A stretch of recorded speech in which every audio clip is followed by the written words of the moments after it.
everybody. A few technical difficulties that you didn't see behind the scenes here at the Stevens Group. The Stevens Group at Reese Nichols in Leawood. Probably don't remember me because I have wavered in my commitment to getting you good content on a regular basis. So shame on me. I haven't done what I need to do. We're going to redeem ourselves tonight. We are going to be talking about house hacking. And before we get started, I just want to let you know I do have a killer Chris Farley impersonation I may very well bust out in the middle of this video because it is late, because I'm a little bit psycho, because I've been effing with this Facebook Live setting thing for so long that it's probably taken a couple years off of my life expectancy. But that is neither here nor there. You are not tuning in right now to listen to my ramblings about how I don't know how to use technology. That conversation is reserved for my Facebook wall, where you can see other problems that I have with technology. Tonight, we talk about a very beloved topic, a topic that is near and dear to my heart because I've done it.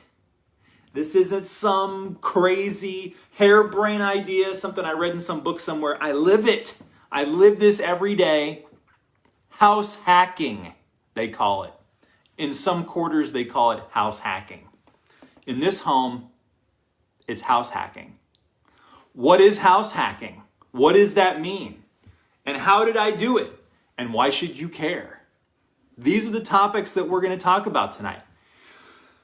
First of all, we want to talk to you, especially if you've never bought a home before. Because man, I'm 32. I remember I bought my home when I was about 26, something like that. And it was scary. This was before I was a real estate wizard, guys. This was before I was a real estate broker. This is before I had a real estate team. I was just an engineer, an electrical engineer. And I wanted to buy a home. I wanted to do the right thing. It was a coming of age thing. You know, it's almost like in America, you know, you get this just like when kids go through puberty, right? It's just same thing. It's just like it's a passage to manhood for many of us. It is buying the home. But how do we buy the home? How do we buy the home when we don't have any money saved up? How do we buy the home when we can't afford the payments? That, my friends, is where ingenuity and creativity come together, and the solution is what we're going to talk about tonight.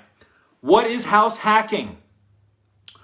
House hacking is the idea that you're going to buy a home, but you're not going to make the payments. You're going to make somebody else make the payments. You're going to buy a home, probably a multi-family home. Let's say, in my case, it's a duplex. Those of you who know me know that I live in Olathe in a duplex. And let's say, in this example of house hacking, you wanted to buy a home, but you didn't really have the monthly payment together comfortably to be able to swing your mortgage every month. So what you're going to do is you're going to buy this whole thing, and then you're going to live in half, and then some other people are going to live in the other half, and they're going to pay your rent. They're going to pay you rent every month, and then you're going to take that and you're going to pay the bank. You're going to pay the bank with it. Why do that? Why even do that?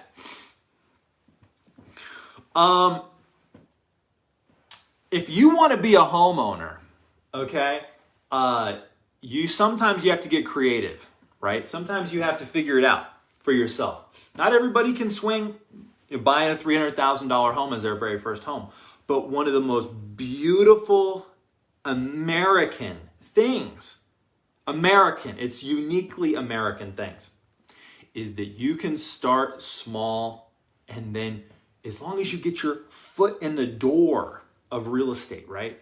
You can start with something like this, and you can sell it, buy something bigger later, buy something nicer later, and move your way up, just like that Drake song. If I quoted it, they would take my Facebook down. They would say it was a copyright infringement, but you know what Drake song I'm talking about. It's the one where he started with the duplex and now he's here. The whole squad, the whole team's there. So this is house hacking. This is one example of house hacking, but that's not the only example. Most people that house hack do it with a duplex, but you can also do it with 3 units or 4 units. After 4 units, the loans become different. At 5 units, 6 units, 10 units, 15 units, you're talking about like commercial type loans at that point. The financing becomes different. The logistics become a lot different. So we're going to limit the discussion to duplexes, triplexes, and quadruplexes. Okay? This is as complicated and as not complicated as it gets. In a nutshell, you're going to buy one of these homes and you're going to rent out the other side. How you buy it is what is going to make the difference between you creating a life that you want to live and a life where you would want to kill yourself. Okay? Those are the two. If you buy this, I'm telling you from experience, guys, if you buy this wrong, like you ever bought a house or you heard somebody like give a story online, or you've heard a friend at a party say like they bought a house. You remember the movie Duplex? I didn't even see that movie, but I heard that there was a movie called Duplex. I think it had like Ben Stiller in it. Something about the house, something about there's some problems with this home, whatever. When you buy a home and there's problems with it, it ruins your life. When you buy a lemon, I was just on the phone with somebody last week. They bought a horrible home. It wasn't my client, but they bought a horrible home. It was basically ruining their life. It was draining their savings account.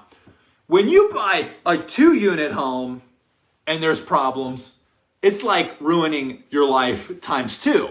When you buy a 4-unit home and you live in one side, it's like ruining your life, your afterlife, your life where you come back as a dragonfly, your life where you come back as a microbe. All your lives, the next 4 lives are ruined. That's how powerful it is. So you have to buy it right. You have to understand what you're doing here, okay? Do I want to go into, in this video, all the due diligence stuff that we typically talk about? Probably not, okay? I will say this, a couple nuances. When you house hack, the reason why this works, the reason why this whole thing works is because lenders will allow you to put down less money on a duplex, on a triplex, and on a quadruplex than they would require if you were buying a 5-unit property. A lot of the residential owner-occupied loans where you can put low down payments down, they allow you to take advantage of those same loans in this, okay? So like a popular one that a lot of people are using is FHA, right? If you haven't heard of FHA, Federal Housing Administration, right? 3.5% down payment gets you the home. Now there's closing costs and blah, blah, blah. But we'll talk about that in a minute.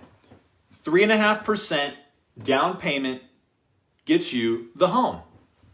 And the beauty of that is that it gets you the home, but it can also get you the duplex. You could put 3.5% down on a duplex. Talk to your lender, by the way. I'm not a lender, but I'm telling you what I've done. I've seen other people do this too. And yes, there's going to be some exceptions, and please don't create a lynch mob if there's some minor detail that we're missing here, okay? I defer to your lender. 3.5% down on FHA. duplex, triplex, quadruplex, being able to essentially buy an apartment building, a 3-unit or a 4-unit property, with a low down payment, like a 3.5% down, is something that's an incredible opportunity that a lot of people don't tap into. And if you, what do I want to say here? The whole point of this, the beauty of this house hacking thing, right, is that you start home ownership sooner than you would have otherwise. While you're, like, let's say, I'll tell you what I wish I would have done, is I wish I would have saved up enough money so that when I became 18, I graduated and I bought a duplex. I went right into real estate. I wish, because I'm 32 now, I mean, I wouldn't have had it paid off, but I may have had it paid off, right, by then. I could have had my home paid off. But it stops you from having to sit back and save up a down payment. You can own this property for 3.5% down. And a lot of times, you can get these people in the other unit to pay most of your mortgage. Now, there are certain like spreadsheets and calculators and things out there that I can link to show you guys what are some good like numbers to follow, because you are kind of playing an investor here. You want to know the numbers. You want to know what not only what is your monthly payment going to be, not only what's your down payment going to be, but you want to know what is it going to rent for.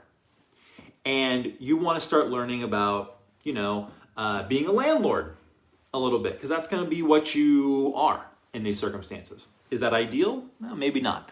Do you want to be a landlord? I don't know. Do you want to be a homeowner? Probably. So are you willing to make a trade-off? Are you willing to educate yourself a little bit about being a landlord so that you can do what you got to do to get the house, or the 2-unit house in this case? Okay. I'll give you a couple tips here. Nothing real special, and then we're going to get off this and we're going to get onto my personal story, okay? Which is, at the end of the day, that's why you're watching this, right? You want to know all about me. Just kidding. A couple websites where you can find out your potential rent on a duplex if you're going to buy it and figure out how to, rent the other half out.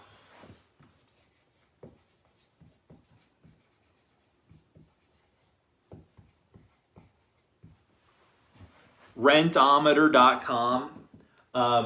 You can use just the address, put it in, and it will do like a search with a radius around, and it'll say, hey, I have a 3-bedroom home in this address, and it'll search and it'll say, hey, 3-bedroom homes. Hey, here are several 3-bedroom homes that are renting. Some of them are apartments, some of them are houses, some of them are townhomes, blah, blah, blah. And here's the average rent, and here are some comps, basically, okay? And that's what you're doing. You're looking at comparable sales, or in this case, comparable rentals, and trying to make a determination how much you can get out of yours. Okay? That's the first website, Zillow.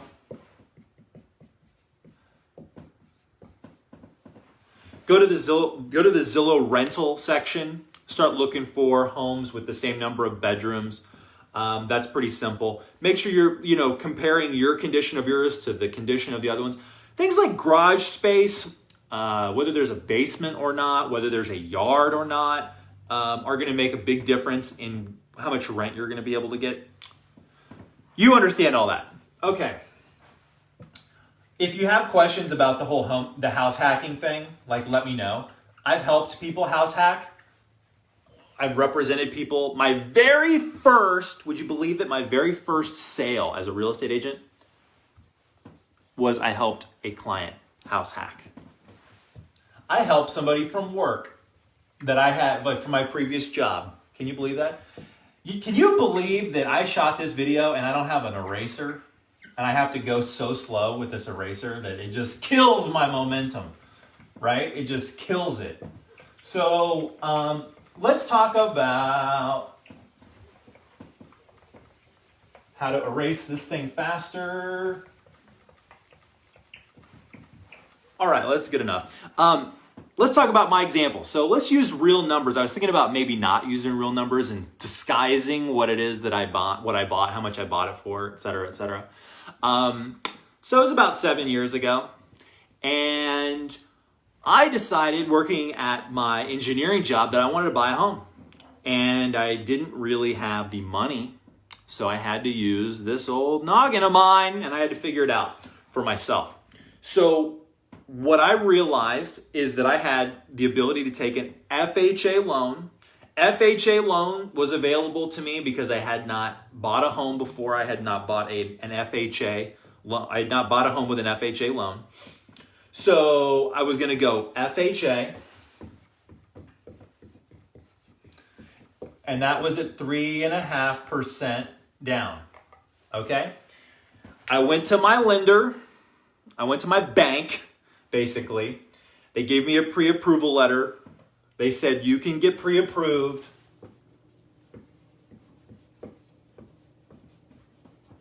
for $200,000. Actually, I don't remember how much they pre-approved me for, but let's say for this example, it was $200,000. So that means that I need to be able to come up with $7,000 down, right? Just the numbers. Now, there are closing costs. And so this is the initial conversation I'm having with the lender. Hey, how much money do you have? Hey, how's your credit? And I'm saying, I don't know, my credit is probably like in the mid sevens. And they'll say, hey, kid, how much money do you have? And I'll say, well, I don't know, I've got like $8,000. And they'll say, okay, perfect. Where is it? And I'll say, well, I don't actually have it. It's in a 401k. And they said, perfect. You can use your 401k. And that's what I did. So I had money. I had more money than this in my 401k. But they told me, hey, kiddo, you want to buy a $200,000 duplex? You just pull $7,000 out of your out of your 401k, and you know what, kid? You're going to be owning a duplex in no time. So I kind of earmarked that $7,000. Luckily, the market hadn't completely tanked like it was, 2020. So the money was still safe up there. And so with my $7,000 in the stock market, I decided to go out, got myself a realtor. It's a realtor, but a lot of people say realtor, and that's annoying. Side note. So I got myself a realtor, and I had a real estate license. I, for whatever reason, just instinctively knew many years ago that I just wanted to be a real estate agent. So I got my real estate license and I put it on referral. Now, if you don't know this, quick tip. This is a pro tip, is if you get your real estate license, you can put it on referral status. Doesn't really cost you much of anything to maintain it.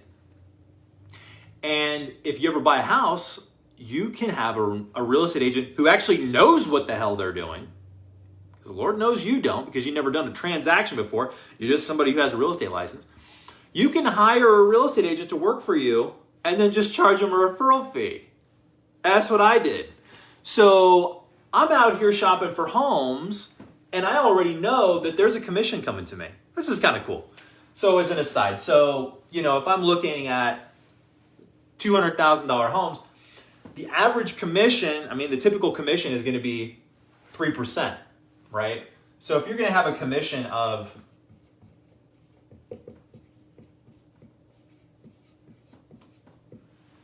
$6,000 at a 25% referral fee, I actually was getting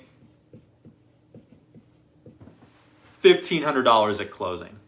And spare a couple minor details.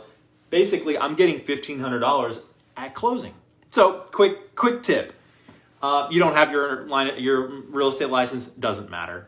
Just disregard that portion. So I'm out looking at homes. Now I'm out looking at homes. My girlfriend at the time and we drove we were from the Northland, so we were from we were living in how much personal data do I want to share in this video? We were in the Briarcliff area, so we were up kind of in the North Kansas City area, and we used to drive out to Johnson County. We used to drive all around. We would drive mostly Jackson County.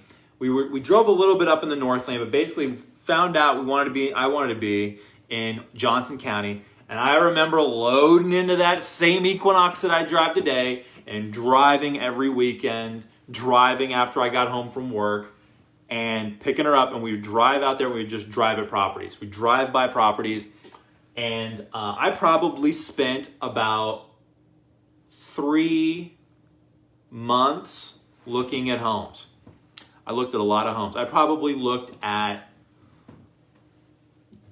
30 homes. I guess that didn't sound like that many, but I don't know. So I looked at it. I finally found one that we really, really, really liked, and it was in Olathe. Now, the situation that was unique about this was that this home was listed for it was listed for $205, and then they had dropped it to $195, and the seller was desperate. The seller wanted out. The seller was an investor. The seller was not an owner-occupant like I was going to be. This was and you'll find this very often when you're buying duplexes and triplexes and quadruplexes. These people that own these things, they don't live there. They don't live anywhere around there. They don't really care for them. They use a property manager who disposes of the properties when they're ready to sell.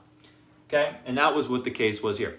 In this particular duplex, it was listed at about $195,000, well within my $200,000 budget, well within my $7,000 down payment, right? Still making around a commission of about $1,500. Sitting pretty here. I knew that I needed to have my closing costs paid for. I didn't know that, but I was asking for that. So we made an offer to these people of $175,000. We settled on, I think it was $184 with all of our closing costs paid. And I think it was something ridiculous. I think it was like $5,000. It was like $5,000 in closing costs because I hit him with everything. Because you can only imagine Edward Stephens out here negotiating on his own home. Forget it. Forget it. You're not winning. So $184,000, right? Here's the kicker on this. This is why this deal is special. Nobody wanted this thing because the tenants were a little bit challenging. And that is going to be the key whenever you're doing this house hack thing. Is they had this thing fully occupied. They had the tenants in here, and both of the tenants were paying below market rent. So let's say as an example that the tenant here was paying $750 a month. And this one was paying $800. Okay? Well, the market for a 3-bedroom, 1.5 bath unit with a 1-car garage, with a finished basement, right, with a yard, was closer to $900 a month. Okay? So a lot of people looking at this duplex, when you're looking at a duplex, you're looking at, you're competing with investors. You're not out there, if you're shopping for a duplex or a triplex or a quadruplex for yourself, you have to understand that people are not looking at it the way that the person is looking to buy a house, right? They're looking at the numbers. The people that you're competing with on the duplex, They want to know rent roll. They want to know what's the tenant profile like. They want to know resale value. They want to know rehab costs. They want to know all these different numbers, right? They looked at the fact that there were 2 tenants in there. They didn't even have written leases. Can you believe that? These people were in here on a verbal agreement. So that's interesting. They were living here on a verbal agreement. They were paying below market rent. They had the property was damaged, and nobody wanted it. Quite frankly, the home was overpriced. We were able to negotiate a deal that worked for us. And you might be asking yourself, how do I get to live in the duplex? The duplex is occupied by both of these people. So we made it contingent upon one of the sides moving out. And I got to pick which one it was. So I told them that this whole deal would come together, but the seller had to move this person out. And I picked the person that was paying less rent. I picked this person. I picked the person who was paying less rent because in my mind it made sense that I'm going to live in the cheaper one. I'm going to try to get as much cash from the other side as I can. And that's what I did. We did all our inspections. We did all the appraisals. We did all the loans. We did all the title work. We did all that stuff, right? And then we close. And then we said, I walked in after closing. I showed up to the place, and I got my keys, and we closed at Kansas City Title, and we got my keys, and I'm driving from Overland Park. I closed out there it doesn't matter. I'm driving over the duplex, right? I walk into the duplex. I'm like, this is amazing. I love this. Like, I'm walking in with my girlfriend, we're like, she wasn't going to live there, but it was just like, it was exciting. Big day, right? And the place is trashed. It's just trashed. So it's disgusting, right? So that was a time where I learned the importance of doing a final walkthrough. Okay? So make sure you do one of those because that becomes a problem for you after you close. But we got it all rectified because Edward gets things done. So then we decided, we started having some issues here. We started having some issues with this tenant.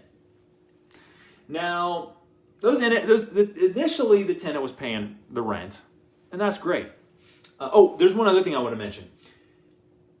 This rent, because she was not paying full market rent, and because I had to honor the whatever kind of agreement, there was some kind of a verbal agreement. I didn't want to just come in and immediately raise her rent right away.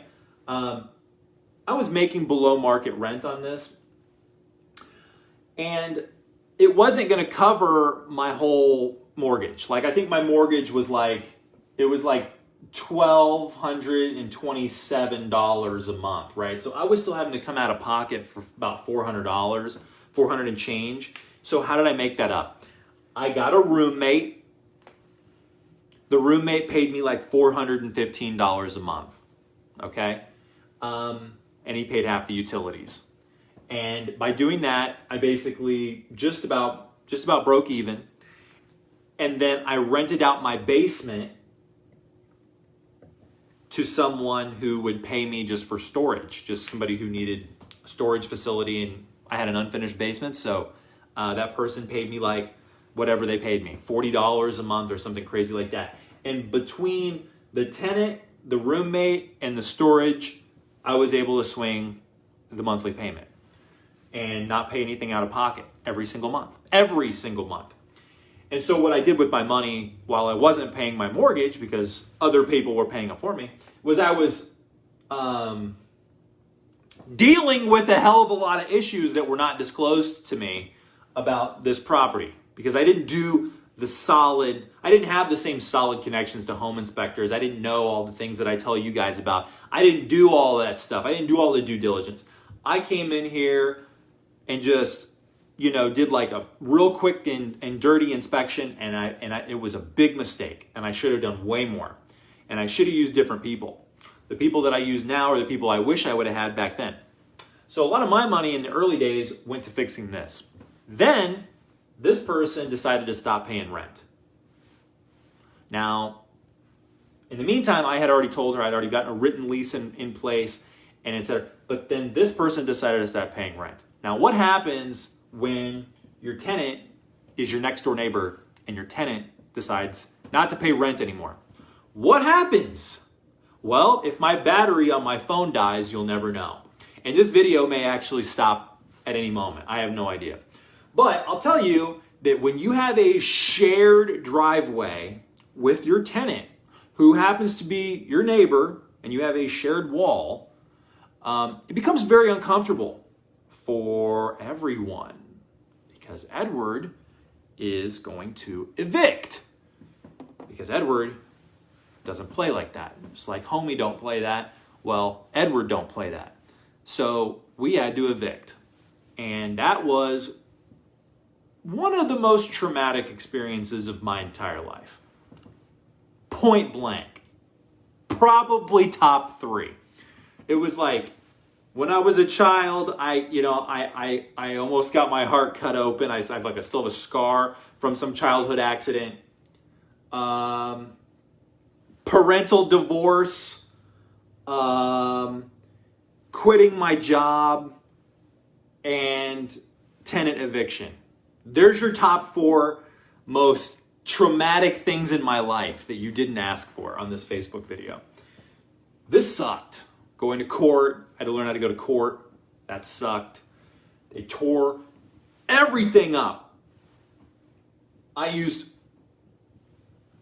$10,000 at least to fix this place. An insane amount of money for somebody who was transitioning jobs. I was, you pick the best, very best. There's no good time to quit your job. But there's a lot of bad times to quit your job. And when this is going on, that would be an example of a bad time to quit your job. So literally like laying in bed at night, listening to the destruction of my property, calling the cops every night, the cops not being willing to do anything because the cops know that they don't have to. And the cops typically side with the tenants in most cases. And also because there's children in there and they don't feel like they need to go in there because the children need a home and blah, blah, blah, blah, blah, blah, blah, blah, blah, blah, blah, blah, blah, blah, blah, blah. So basically, when you're the tenant, you have a lot of the upper hand in the situation. So I spent a lot of money, I spent a lot of time, but eventually I stabilized the property. Eventually I was able to get this person out, get a new person in who was able to pay market rent, okay? And this whole situation kind of solved itself. We reset and everything kind of became happily ever after. That tenant has since moved again, so we've got another tenant in here, so we're in our 3rd tenant, and it works. You know, they're great, everything's great, and wouldn't have been able to do it. Honestly, I would not have pulled the trigger if I was the one who had to pay my mortgage every month. I wouldn't have been able to do it. I would have been too scared. I would have been able to maybe save up, enough money or pay down enough debt to eventually do it one day. But this duplex has been a blessing in disguise because it allowed me not only to get into home ownership faster, but it also gave me a real world lesson in a lot of different areas of real estate I wouldn't have been ordinarily been exposed to. Areas that eventually I've been able to apply to other aspects and being able to help clients just like you. So anyway, that's one example. Imagine if that were 4. Imagine if that was a quadruplex and I had 3 people that I was trying to evict. I don't know. I personally, unless you are a madman or a madwoman, going in and house hacking and living in a quadruplex and trying to stabilize 3 other units and try to have a life and have a job, seems like you'd have to be pretty insane to be able to do that, or pretty committed. Anything else? I already said, yeah, like on this transaction, they paid the closing costs. We were able to get the closing costs rolled in. I took the money from the 401k. This was 401k money. Didn't really mention this, but there is there's a limit to how much money you can take from your 401k. Some employers allow a 401k withdrawal. This is important, okay? Some employers allow a 401k withdrawal. Some allow a 401k loan, okay? So this employer allowed me to take a withdrawal. I didn't have to pay it back. I just withdrew the $7,000. It was actually, I think it was like $6,000 or something like that. I was able to withdraw the whole thing. I had to pay taxes on it. I had to pay fees on it. Okay, but I was still able to pull enough money out to be able to pay for my down payment. The IRS will not allow you to pull out any more than a certain amount. They've got a ceiling on how much you can pull out, and they call it a hardship withdrawal. It's not really a hardship because I was buying it because I wanted to own a duplex. It's not really a hardship, but that's what they call it nonetheless, a hardship withdrawal. Way it was explained to me was you're only allowed a hardship withdrawal for 2 reasons. Like 3 reasons. Like one of them was you're buying a home. One of them is medical expenses. And one of them is like, you're literally like, I think the third one is you've lost your job. So you can get your money, fun fact about your 401k. You can get your money if you quit your job. While you're at the job, you can only pull it out if like you have like a terminal illness or if you want to buy a house. Isn't that crazy though? It's a fun fact. Buying a home or you have terminal cancer. Those are the 2 ways to get your money out of your 401k. I didn't want to have terminal cancer, so I decided to get my 401k money out by buying a duplex. Okay, pretty neat stuff. Edward Stephens from the Stephens Group at Reese Nichols. That's the quick and dirty. That's the quick and dirty version of this. If you have questions about house hacking, I'm sure there's probably 100 questions out there. You can DM me. You can drop a comment out there. I hope you guys enjoyed this video. Hope to see you guys soon. And I will see you, I promise, one day at the closing table. Bye-bye.